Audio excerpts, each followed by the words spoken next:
Kaida mimi mtu wa one term with my own reason. Nikiongelea hii mada ya kwanza hii ya South Africa, mimi hiyo kitu ni sijui niseme nini hapo. Hao watu sijui wametupima aje sisi wa Kenya. Mso wa Kenya sisi. Wezi amuka asubuhi unaenda kazi yako alafu unaambiwa urudi kwenyu. Unaenda kufanya nini? Hakuna reason. Hakuna warrant yenye ulipewa eti hii mwezi kaa huku kwetu ikiisha wewe rudi kwetu. So mimi naomba mwenye alifanya hii kitendo wewe ndio next. Na usijaribu kutoka huko ukanyage Kenya. The next thing utafanya wewe ukanyaga huku, mimi pia nitafanya to the same thing. Na kupeleka kamiti. Utulie huko. So ya pili, nashukuru wa Kenya. Juu mimi sikusikia mwenye alitangaza eti leo kuna maandamano. Nasikia wengine wanaongelea mambo ya maandamano. Sikusikia mwenye alisema leo tunaenda maandamano. Leo ilikuwa Sabasaba kama kawa nje nzima. Mnajua leo ni Sabasaba. Hiyo mambo ya maandamano sikusikia mwenye alitangaza. Na Orengo wewe uko sawa. Orengo ako sawa kabisa.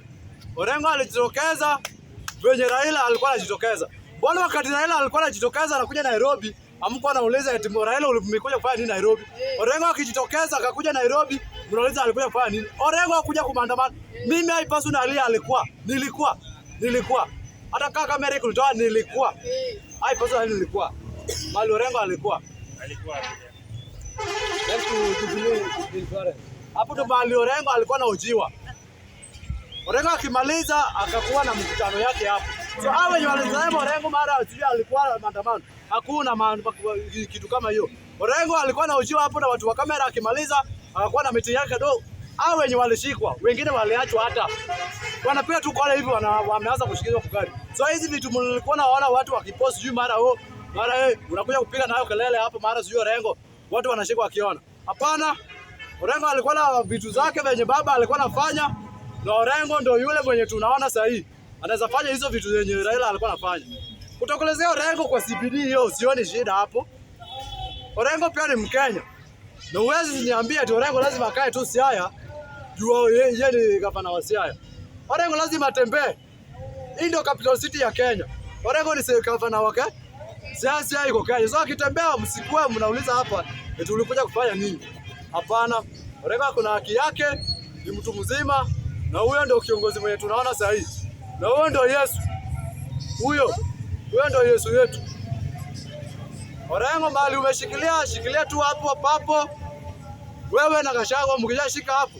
Nyinyi mkiongea Kenya wanasikiza. Lakini hao wengine tukipiga TikTok wengine wanaenjoy.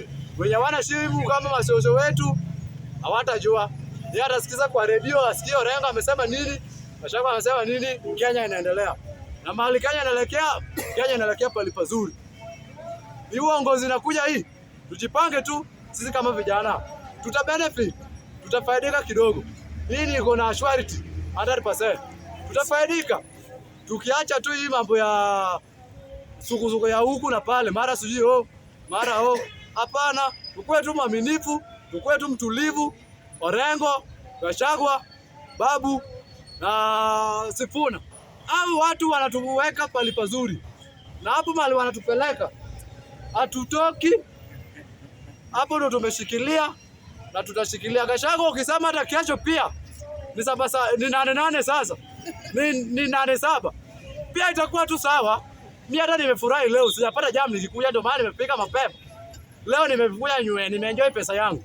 Lakini ile wakati sasa, leo ni sawa tu. Gachagua uliongea, Kenya ikasikiza. Hiyo iko sawa.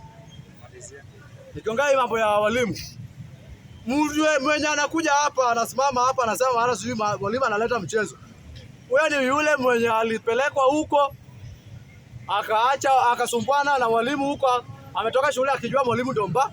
Ndio maana unakuja hapa anatetea wanafunzi. Hakuna siku mimi pia ni mwalimu. Hakuna siku nitatetea wanafunzi hapa. Eti wanafunzi wamefanya vizuri. Wakati wanafunzi wanachoma shule, yeye wanafanya vizuri. Walimu akichukua kiboko akachapa mtoto. Kwanza mimi naomba hiyo ya kiboko irudishwe. Watu wakuwe na akili kidogo, wakuwe na adabu kidogo. Ile wakati wetu ukiwa tu mwalimu amebeba tu kijiti kiboko hivi anakuja kwa darasa. Wewe mwenyewe ushaingia hapo umetulia, unangoja mwalimu. Lakini sasa hivi watoto wa siku hizi akiaswe principal wa shule anabeba kiboko anatoka na kwa ofisi. Mtoto anatembea tu pole pole, tena anamwangalia tu hivi, anamuuliza mwalimu rada. Sasa nashangaa hii rada ni Kiswahili gani siku hizi? Unasikia unapata kama mtoto wanajiita Gen Z, sijui maalfa. Eti anauliza mwalimu rada. Wewe una expect huyu mtoto aende afundishwe apite? Unashajua rada hii, rada atatafuta huko karatasi, atakosa. Kesho akikosa hiyo rada yake, anaona kibiriti kiko karibu. Wewe si wewe mwenzangu, wewe fanya hivi. Leta kibiriti na leta karatasi. After hiyo unapata kama anachoma shule, alafu unatetea mtoto akishika sijui mara huko. Walimu rudishe kiboko. Hiyo watoto wapewe heshima kidogo, wakirudi wa kijiji wasitusumbue. Hao wanasumbuana huko ndio wanakuja wanatusumbua hapo kwa kijiji pia. Na next time mimi nataka kuvaa 4G. Hao watoto wanatoka shule. Kuja hapa na D utaona, utajua utarudi huku some. Na utarudi na upende usipende. Asante Mr. Speaker.